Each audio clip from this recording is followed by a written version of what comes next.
चलो page number 51।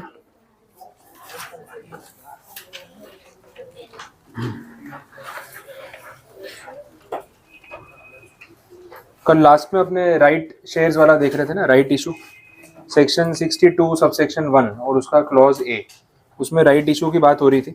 और right issue वाले में हमने सारी बेसिक कंडीशंस देख ली कि अगर कोई कंपनी राइट शेयर ऑफर कर रही है तो उनको क्या चीज़ें फुलफिल करनी पड़ेंगी। तो जो ऑफर है वो जो भी मतलब इशू डेट है, जिस दिन से ऑफर ओपन है उसके 3 दिन पहले नोटिस देना पड़ेगा। ऑफर ओपन होने के बाद मिनिमम 7 डेज मैक्सिमम 30 डेज का सोचने का टाइम देना पड़ेगा कि आप डिसीजन ले लो आपको इन्वेस्ट करना है राइट इशूज़ में या नहीं करना है। तो ये सब बातें हमने देखी। बाकी आर्टिकल्स में अथॉरिटी होनी चाहिए, रेजोल्यूशन जो है वो जनरल मीटिंग में पास करना पड़ता है, वो सब बातें जनरल है जो इस टाइप के टॉपिक्स में कवर होती हैं। नोटिस कैसे डिलीवर करना है वो पॉइंट भी हमने देखा था। प्राइवेट कंपनी के केस में अगर ये 7 डेज से भी कम टाइम देना है डिसीजन लेने के लिए तो वो ऑप्शन भी है, बट उसके लिए 90% शेयर होल्डर्स का कंसेंट पहले लेना पड़ेगा कि अगर आप सब रेडी हो इतने कम टाइम में डिसीजन लेने के लिए तो ही हम ये प्रोसेस करेंगे। तो ये प्रिविलेज सिर्फ प्राइवेट कंपनीज को ही अलाउड है, पब्लिक कंपनीज के लिए प्रिविलेज नहीं है। वहाँ मिनिमम 7 एंड मैक्सिमम 30 डेज वो टाइम विंडो रहने ही वाला है। ये सब बात कर रहे थे। अब ये जो कंडीशंस या टर्म्स एंड कंडीशंस की हम बात कर रहे हैं, इसी के बेस पे आगे के कुछ सबसेक्शंस हैं जो मैंने कल डिस्कस नहीं किए थे क्योंकि हर एक सबसेक्शन में डिटेल स्टोरी है, तो अब वो बात कर लेते हैं। सबसे पहले उन्होंने 62 का सबसेक्शन 3 बोला है, that is regarding conversion of debentures into shares. अभी आपको पता ही है कन्वर्टेबल सिक्योरिटीज, डेट सिक्योरिटी या डिबेंचर्स को शेयर्स में कन्वर्ट करना, उस पॉइंट पे बात कर रहे हैं। अब बोलने का मतलब ये है कि 62 वाले सेक्शन में जो इतने restrictions and terms and conditions हैं उससे आपको रिलीफ मिल जाएगा अगर ये सिचुएशन आपके सामने आती है तो। क्या एग्जैक्ट सिचुएशन है और क्या रिलीफ है वो देखते हैं। इन्होंने बोला the restriction content in this section regarding the issue of further shares do not apply to increase of the subscribed capital of a company which is caused by the exercise of an option as a term attached to the debentures issued or loans raised by the company to convert such debentures or loans into shares in the company। अब इसका logic भी बता देता हूँ, common sense वाली बात है।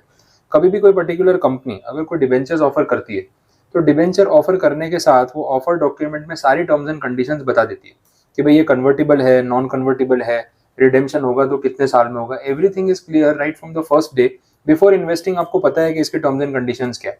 तो तब जब ये डिबेंचर्स ऑफर हुए थे तभी भी पता है आर्टिकल्स में इसकी अथॉरिटी वेरीफाई की गई होगी, तभी भी बोर्ड मीटिंग में डिस्कशंस होंगे, वोटिंग हुई होगी, जनरल मीटिंग में रिजोल्यूशंस पास हुए होंगे कि ऐसे डिबेंचर हम ऑफर करना चाहते हैं जो कन्वर्टेबल नेचर के।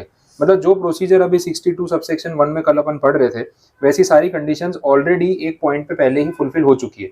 अब आज डिबेंचर्स के कन्वर्जन का टाइम आया है as per the offered scheme. तो क्या कन्वर्जन के टाइम पे वापस से हम special resolution, board resolution pass करेंगे? नेसेसरी है नहीं, क्योंकि ऑलरेडी पहले हो चुका है। तो इसलिए यहाँ पे बोला कि जब कन्वर्जन की डेट आएगी तो फिर से आपको वो सारा प्रोसीजर करने की जरूरत नहीं है क्योंकि आपने वो पहले ऑलरेडी कर लिया होगा जब डिबेंचर ऑफर किए थे। क्योंकि क्या होता है कन्वर्टेबल सिक्योरिटीज में ना डेडलाइन होती है, जैसे भाई 5 साल की लाइफ है डिबेंचर की, तो बोलते हैं 2 साल आप होल्ड कर लो, उसके बाद आपको कन्वर्ट करने का ऑप्शन देंगे, ऑप्शनली कन्वर्टेबल। फिर एक होता है मैंडेटरीली कन्वर्ट होंगे। ये सब कुछ पहले दिन से पता होता है, तो बाद में वापस से कोई रिजोल्यूशंस पास करने की कोई नीड है नहीं, इसलिए ये पॉइंट यहाँ पे क्लैरिफाई कर रहे हैं। तो रीजन समझ आया कि क्यों आपको ये प्रिविलेजेस दे रहे हैं या क्यों फिर से एग्जेम्पशन दे रहे हैं, बिकॉज आपने ऑलरेडी पहले सारा कंप्लायंस फुलफिल कर लिया। डन। आगे देखें प्रोविजो में क्या बोला। Provided that the terms of issue of such debentures और loan containing such an option have been approved before the issue of such debentures or the raising of loans by special resolution passed by the company in general meeting। वही logic मैंने आपको बताया, जो भी हम बात कर रहे थे वही पॉइंट है कि पहले से ये सब चीजें जनरल मीटिंग में पास हो चुकी है तो फिर से हमें रिपीट करने की जरूरत नहीं। क्लियर। तो ये सबसेक्शन 3 था आपका। अब ये एक सिचुएशन हो गई। सबसेक्शन 4 में सिचुएशन डिफरेंट है। एक बार आप इसको रीड करो ना, ये सेक्शन में बोला क्या है, आपको कुछ समझ में आ रहा है क्या कंडीशन है? क्योंकि लोन बोरोइंग्स वाली है, आइडिया लग जाएगा। एक बार पढ़ के देखो, ट्राई करो, आप बताओ।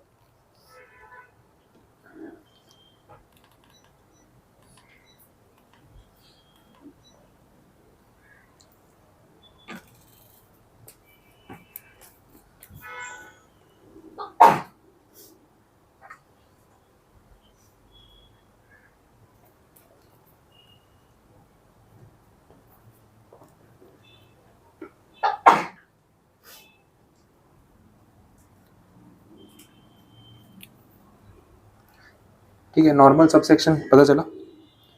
यहाँ पे कन्वर्जन हो रहा है डिबेंचर्स का या लोन्स का। ये लोन्स आपने कहाँ से रेज किए थे? गवर्नमेंट से, मतलब गवर्नमेंट ने आपकी कंपनी को कुछ पैसा उधार दिया था, या फिर उधार दिया तो आपने लोन के तौर पे रेज किया होगा, या सामने उनको डिबेंचर सर्टिफिकेट दिए होंगे। अब गवर्नमेंट क्या बोल रही है यहाँ पे, उनको पैसा वापस चाहिए या शेयर्स चाहिए? शेयर्स चाहिए। वो यहाँ पे ये बोल रहे हैं कि जो बोरोइंग्स हमने मतलब कंपनी ने की है और गवर्नमेंट ने पैसा दिया, गवर्नमेंट बोल रही है पैसा वापस मत दो, पैसा आप रखो, उतने अमाउंट के ना हमें शेयर्स दे दो, इक्विटी दे दो, और हमें भी स्टेक होल्डर बना लो। तो और ये चीज़ वो लोग कंपलसरीली आप पे इम्पोज कर रहे हैं कि यही करना पड़ेगा, हमें पैसे वापस चाहिए ही नहीं। तो अब ये जो सिचुएशन है यहाँ पे कहीं ना कहीं गवर्नमेंट आपकी कंपनी की स्टेक होल्डिंग में इंटरफियर कर रही है, ओनरशिप मांग रही है। हो सकता है कंपनी का मैनेजमेंट इसके फेवर में ना हो कि भाई सरकारी इंटरफियरेंस चाहिए नहीं, हमने आपसे उधार मांगा था, हम पैसा वापस कर देंगे, लेकिन हमें आपको इक्विटी नहीं देनी है। गवर्नमेंट बोल रही नहीं नहीं, इक्विटी देनी पड़ेगी। तो ऐसा गवर्नमेंट फोर्स कर सकती है क्या? एक प्राइवेट सेक्टर कंपनी को इस तरीके से गवर्नमेंट फोर्स कर सकती है कि नहीं ज़बरदस्ती हम आपके बिजनेस में इन्वेस्ट करेंगे? वैसा हो नहीं सकता। अच्छा, ऐसा करने के ना गवर्नमेंट के पास कितनी बार जेन्युइन रीजंस होते हैं, कंपनी का मैनेजमेंट जो है वो सही से नहीं चल रहा है, फाइनेंशियल हालत थोड़ी सी खराब है, तो थोड़ा सा मैनेजमेंट में वो इंटरफियर करना चाहते हैं पब्लिक इंटरेस्ट में, तो फिर एक बार वो ऐसा जो है कंपल्शन लगा सकते हैं। लेकिन फिर भी अगर गवर्नमेंट ऐसा कंपल्शन लगाती है तो उस कंपनी के मैनेजमेंट या बाकी के शेयर होल्डर्स के पास एक राइट रहेगा कि इस कंपल्शन को वो चैलेंज कर सके, अपोज कर सके, और अपना अपोज रजिस्टर करवा सके विद द ट्रिब्यूनल, एनसीएलटी। तो इसका आप साथ में प्रोविजो देखोगे तो उसमें वो स्टोरी दे रखी है कि अगर ये कंडीशंस या कन्वर्जन कंपनी को एक्सेप्टेबल नहीं है तो कंपनी कितने दिन में जाके इसके खिलाफ अपील कर सकती है। तो बोला 60 डेज। जिस दिन सरकार ने ऑर्डर सुना दिया कि नहीं हमें तो अब शेयर्स चाहिए, तो उसके 60 डेज में आप एनसीएलटी में जाके अपील कर दो, and then let NCLT decide कि क्या होता है। फिर वो जो डिसीजन देंगे उस पर डिपेंड करेगा। अब एनसीएलटी के बाद हो सकता है एनसीएलटी में भी आप चले जाओ, सेकंड अपील का ऑप्शन मिलता है तो वो भी यूज़ कर लो। तो ऑल दैट डिपेंड्स कि क्या हो रहा है। अच्छा, अब सिचुएशन ऐसी है कि भाई एनसीएलटी जो है वो डिसीजन जो है आपके फेवर में देती है, तो गवर्नमेंट को पीछे हटना पड़ेगा। अच्छा, एनसीएलटी बोलती है नहीं नहीं गवर्नमेंट सही बोल रही है, इस सिचुएशन में तो एक्चुअली में उनको स्टेक मिलना चाहिए, तो फिर आपके पास क्या ऑप्शन बचता है? स्टेक दे दो और क्या। तो वो कन्वर्जन प्रोसेस कंप्लीट करके आपको उनको डिबेंचर्स के बदले शेयर्स ऑफर करने पड़ेंगे। अगर इस प्रोसीजर को करते हुए आपकी जो शेयर कैपिटल है अब जो बढ़ जाएगी ना, क्योंकि डिबेंचर्स या लोन्स शेयर्स में कन्वर्ट हो गए, तो आपकी शेयर कैपिटल ऑथोराइज्ड कैपिटल के ऊपर जा रही है। हो सकता है ऐसा, ऑथोराइज कैपिटल के बहुत नियर बाई चल रहे थे आप, और अब इस इशू या कन्वर्जन के बाद टोटल वैल्यू बढ़ जाएगी। तो पहले क्या करना पड़ेगा, आपको आर्टिकल्स और मेमोरेंडम को चेंज करके ऑथोराइज कैपिटल की लिमिट पहले बढ़ानी पड़ेगी, फिर उसके बाद ये इशू करना पड़ेगा। आए समझ में? ये सारी बातें आगे के पॉइंट्स में बोली है। अब सब सेक्शन 5 और 6 आप पढ़ोगे ना तो आपको इतनी स्टोरी इसमें मिलने वाली जो मैंने आपको बोला। तो ये कनेक्टेड हो गए, 4, 5, 6 आपस में कनेक्टेड है। वो 3 वाला पॉइंट अलग से ही चल रहा था। आया आप समझ में? क्लियर हुआ? बाकी अब लैंग्वेज पढ़ लेना तो भी समझ आ जाएगा, कोई प्रॉब्लम नहीं। आगे बढ़ते हैं, नेक्स्ट स्कीम देख लेते हैं। एक ईसॉप वाला ऑप्शन है अपने पास। हाँ, ईसॉप स्कीम ही पढ़ लेते हैं, ये शॉर्ट है, खत्म हो जाएगी। जितनी दिख रही है उतनी है नहीं, पॉइंट्स बहुत सिंपल है इसीलिए। एम्प्लॉय स्टॉक ऑप्शन की बात हो रही है। बेसिक तो हम जानते हैं, कंपनी अपने एम्प्लॉयज़ को ऑफर करती है, ठीक है, ध्यान देना। 62 सबसेक्शन 1 क्लॉज बी, ये रेफरेंस है। अब इसमें थोड़ा सा प्रॉब्लम आपको ये आने वाला है कि 62 में ना आप एग्जाम में डायरेक्टली ऐसा नहीं लिख सकते 62 सबसेक्शन 1, क्योंकि उसमें आपको ना क्लॉज नंबर वेरीफाई मतलब क्लैरिफाई करना पड़ेगा कि भाई A clause is for right issue, B clause जो है वो ईसॉप के लिए, और सी क्लॉज जो है प्राइवेट प्लेसमेंट या प्रेफरेंशियल अलॉटमेंट के लिए है। ठीक है, एक ही सब सेक्शन में 3 टॉपिक्स है, तो तीनों टॉपिक्स का ना प्रॉपर एड्रेस आपको देना पड़ेगा जब आंसर लिख रहे हो। तो वैसे मैं आपको इतना क्लॉज नंबर तक जाने के लिए नहीं बोलता हूँ कि आप पूरा ही लिखो, लेकिन क्योंकि टॉपिक ऐसा है तो 62(1)A इज राइट इशू, ये आपको पूरा याद रखना पड़ेगा, और बी है ईसॉप और सी है प्रेफरेंशियल बेसिस। तीनों का वेरिएशन या डिवीजन जो है उस बेसिस पे आपको करना है। चलो तो देखते हैं 62(1)B क्या बात कर रहा है। कंडीशंस देख लो, बोला स्पेशल रिजोल्यूशन पास करना नेसेसरी है, और बाकी और कंडीशंस भी आपको जो है फॉलो करनी पड़ेगी। अच्छा, ईसॉप अगर प्राइवेट कंपनी में दिया जा रहा है, प्राइवेट कंपनी के एम्प्लॉयज़ को, तो बोला ऑर्डिनरी रिजोल्यूशन भी चलेगा, तो वो एक ध्यान रखने वाला पॉइंट है। एक्ट मतलब जो आपका पेपर होगा ना उसमें ऐसे एक्ट के छोटे छोटे प्रोविजंस वो लोग कितनी बार यूज़ कर लेते हैं। कंपनी का नाम होगा XYZ प्राइवेट लिमिटेड, रिजोल्यूशन की बात हो रही होगी केस में, आपको याद आना चाहिए कि हाँ प्राइवेट लिमिटेड में ऑर्डिनरी रिजोल्यूशन इनफ होता है। नहीं याद आया, आप स्पेशल लिख के आ गए तो वो रॉन्ग काउंट होगा ना, क्योंकि जो प्रोविजन है आप उससे अलग जा रहे हो। तो ये छोटी सी बात जो है वो एग्जाम में आपका आंसर पूरा चेंज कर सकती है, तो वैसे आपको फोकस करना है, उसको हाईलाइट करके रखना। प्रिविलेज हो गया ना, स्पेशल के बदले ऑर्डिनरी भी चलेगा, तो कहीं ना कहीं प्राइवेट कंपनी को प्रिविलेज दिया। सेक्शन में तो इतना ही पॉइंट है, मेन बात आने वाली है रूल में। रूल में क्या कंडीशंस लगाई है, फर्स्ट पॉइंट देख लेते हैं। उसमें पहले बोला कि कौन कौन से एम्प्लॉयज़ ईसॉप के लिए एलिजिबल होंगे। एलिजिबिलिटी क्राइटेरिया है, पहले पॉइंट में बोला परमानेंट एम्प्लॉय, टेम्पररी पोस्ट पे किसी को अपॉइंट किया हुआ है, बोला अभी आपका काम देखेंगे फिर डिसाइड करेंगे आप परमानेंट हो करेंगे या नहीं, तो उसको ईसॉप नहीं दे सकते। जो परमानेंट एम्प्लॉय की तरह काम कर रहा है उसी को ईसॉप दे सकते हैं। इंडिया में काम कर रहा हो या इंडिया के बाहर आपकी कोई ब्रांच में काम कर रहा हो, उससे कोई फर्क नहीं पड़ता, दैट इज ओके। आपकी कंपनी के डायरेक्टर्स को ईसॉप ऑफर किया जा सकता है, बट इंडिपेंडेंट डायरेक्टर को ऑफर नहीं कर सकते, क्योंकि इंडिपेंडेंट डायरेक्टर का एक बेसिक क्राइटेरिया होता है कि वो कंपनी से डिस्कनेक्टेड होगा, इन्वेस्टर नहीं हो सकता वो, तो उसको शेयर्स दे दोगे तो फिर वो इंडिपेंडेंट कैसे रहेगा, तो इसलिए ये रिस्ट्रिक्शन यहाँ पे आएगा। नेक्स्ट पॉइंट, सी पॉइंट में देख लो, an employee as defined in the above two clauses, जो परमानेंट और डायरेक्टर वाला बोला, तो of a subsidiary in India और आउटसाइड और of holding of the company, तो सब्सिडरी कंपनी हो हमारी, हमारी होल्डिंग कंपनी हो, उनके भी ये एम्प्लॉयज को हम ईसॉप ऑफर कर सकते हैं, उसमें भी रिस्ट्रिक्शन नहीं है। लेकिन क्या इसमें इंक्लूड नहीं होगा, मतलब किसको ईसॉप ऑफर नहीं कर सकते, तो ये जो 1 और 2 पॉइंट्स है ना, इसमें ईसॉप ऑफर नहीं हो सकता, ये ध्यान रखो। फर्स्ट बोला एक ऐसा एम्प्लॉय जो कंपनी का प्रमोटर भी है, प्रमोटर का तो ऑलरेडी अच्छा खासा स्टेक होता है कंपनी में, तो उसको और ईसॉप की क्या जरूरत है, ईसॉप इज फॉर एम्प्लॉयज। तो जो प्रमोटर है और जो एम्प्लॉयमेंट में भी काम कर रहा है, उस एम्प्लॉय को हम ईसॉप ऑफर नहीं करेंगे, क्योंकि ऑलरेडी उसके पास अपना प्रमोटर होल्डिंग है, वो तो और शेयर खरीद भी सकता है कंपनी में, उसको खरीदने, ईसॉप की कोई नीड नहीं। दूसरा, a director who either himself और थ्रू हिज रिलेटिव्स और through any body corporate directly और indirectly holds more than 10% of the outstanding equity of the company. आप और आपके रिलेटिव्स मिला के एज ए डायरेक्टर आप काम कर रहे हो कंपनी में, आपका उस कंपनी में ऑलरेडी कितना होल्डिंग है, 10% या उससे ज्यादा, एटलीस्ट 10%। तो 10% शेयर्स तो ऑलरेडी पूरी कंपनी के आप ही के पास है, कितना बड़ा नंबर है। ऐसे देखा जाए सिर्फ 10% लग रहा है, बट पूरी कंपनी कैपिटल का 10% हिस्सा आप ओन कर रहे हो, that is a very big number. ऐसे डायरेक्टर को ईसॉप की जरूरत नहीं है लॉ के हिसाब से, तो बोला कि इनको ईसॉप ऑफर मत करो, ऑलरेडी बहुत होल्डिंग है इनके पास, ठीक है, ये रहेगा। प्रोवाइडेड दैट में देख लो कुछ एक्सेप्शन आया, स्टार्टअप कंपनीज की बात हो रही है।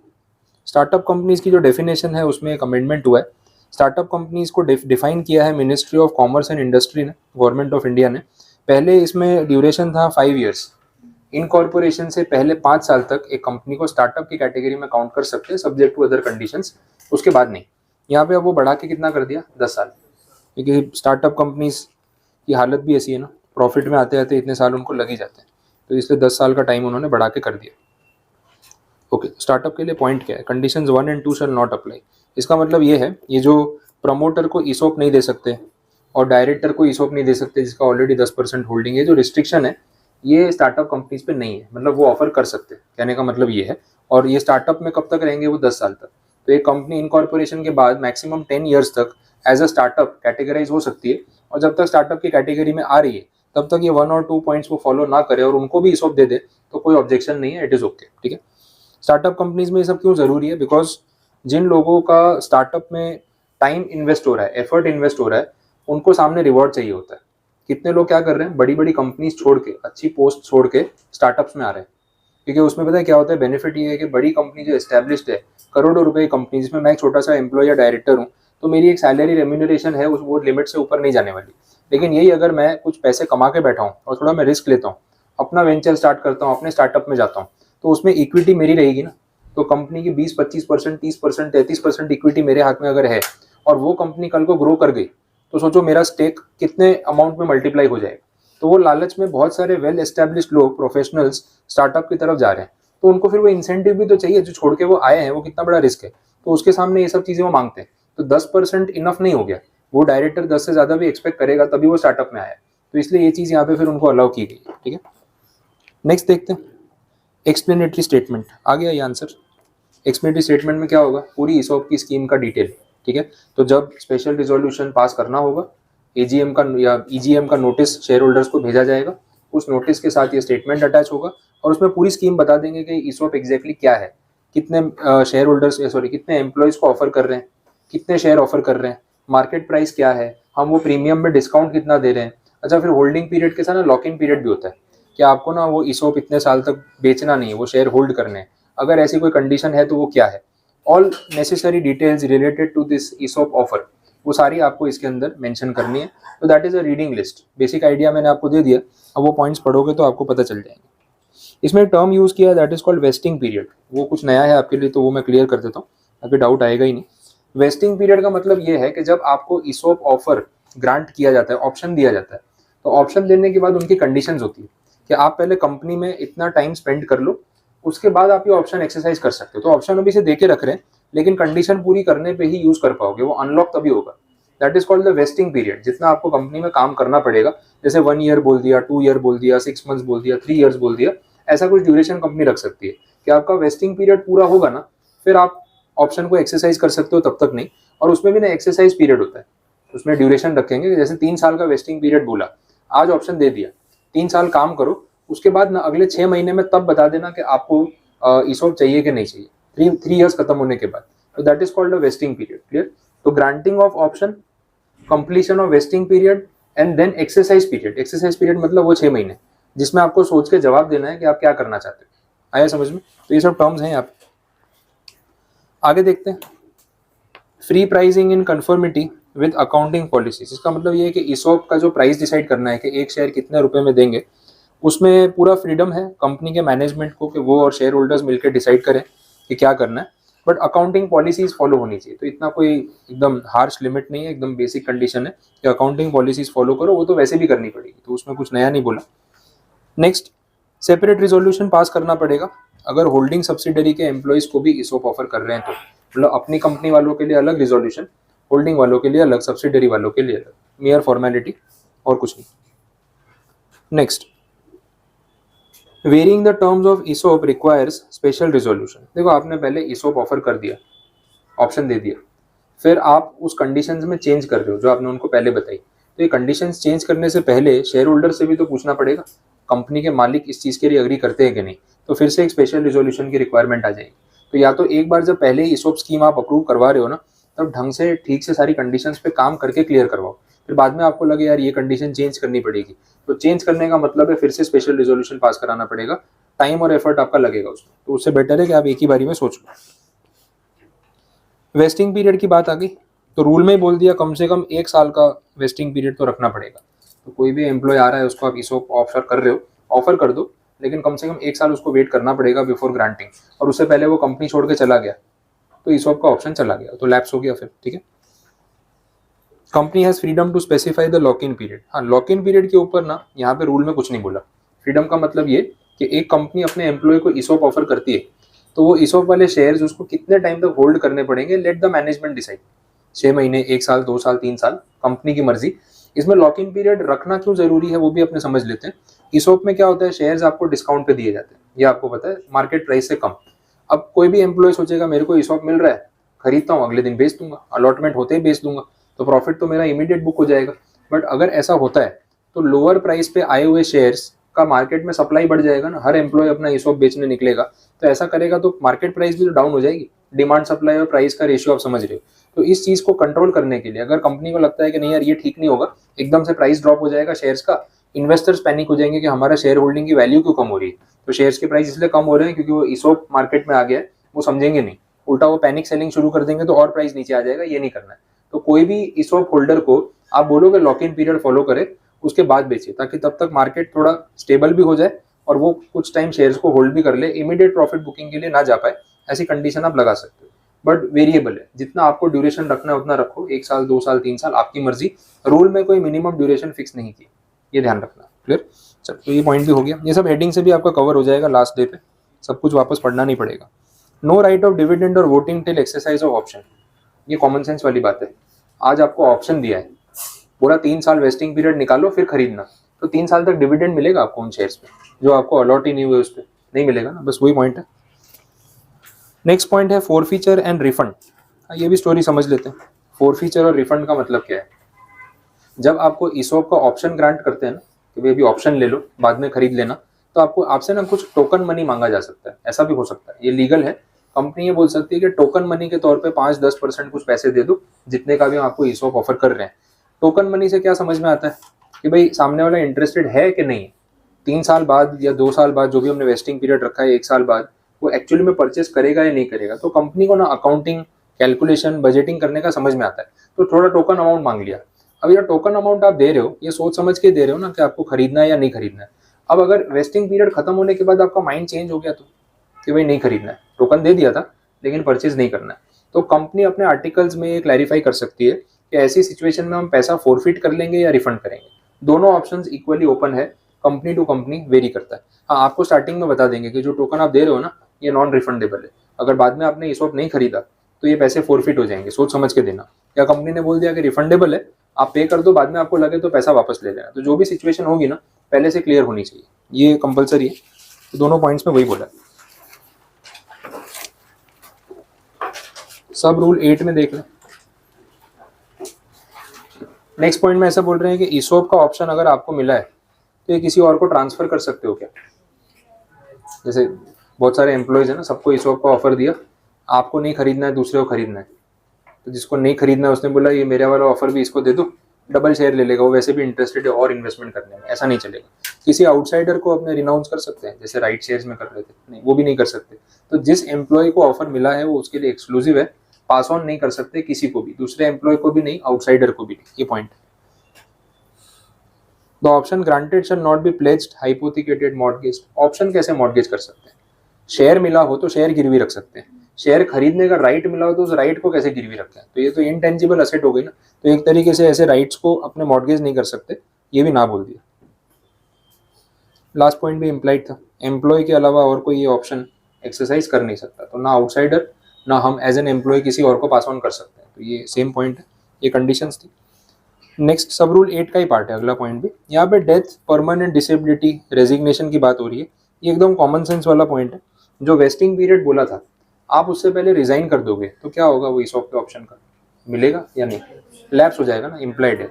अच्छा, कोई एम्प्लॉय परमानेंटली डिसेबल हो गया कि वो काम नहीं कर सकता, कुछ एक्सीडेंट इंजरी कुछ भी हो गई, उसका वेस्टिंग पीरियड बाकी है, तो क्या करें, वेस्टिंग पीरियड पूरा करना पड़ेगा या ईसॉप का ऑप्शन देना चाहिए। देना चाहिए ना, क्योंकि जो चीज़ है वो कंट्रोल के बाहर है और उसकी उसमें कोई मिस्टेक नहीं, उल्टा उसके साथ एक डिसेबिलिटी हो गई है, तो उसको सपोर्ट करना चाहिए, ना कि उसको ऑप्शन ले लेना चाहिए। तो वहाँ पे उसको राइट मिलेगा कि जिस दिन ये डिसेबिलिटी हो गई उसी दिन से समझ लो उसका वेस्टिंग पीरियड हो गया पूरा, और अब वो चाहे तो ऑप्शन एक्सरसाइज कर सकता है। तीसरा पॉइंट है डेथ वाला, एम्प्लॉय की डेथ हो गई before completion of vesting period, तो राइट उसका चला जाएगा या देना चाहिए। तो उसके लीगल है, रिप्रेजेंटेटिव, फैमिली मेंबर्स कर सकते हैं एक्सेस, बोला कर सकते हैं। तो बस ये 3 पॉइंट्स यहाँ पे बोले, वो भी हेडिंग से आपको समझ आ जाएंगे तीनों में क्या लिखना है। आप अपने वर्ड्स में एक एक करके उसको एक्सप्लेन कर सकते हो। ऐसे पॉइंट्स पे लास्ट डे पे टाइम मत वेस्ट करना। बुक का वॉल्यूम तो आप देख ही रहे हो, तो वॉल्यूम को कट डाउन करने में ना ये सब चीज़ें काम आती है, इससे नंबर ऑफ पेजेस अपने आप कम हो जाएंगे।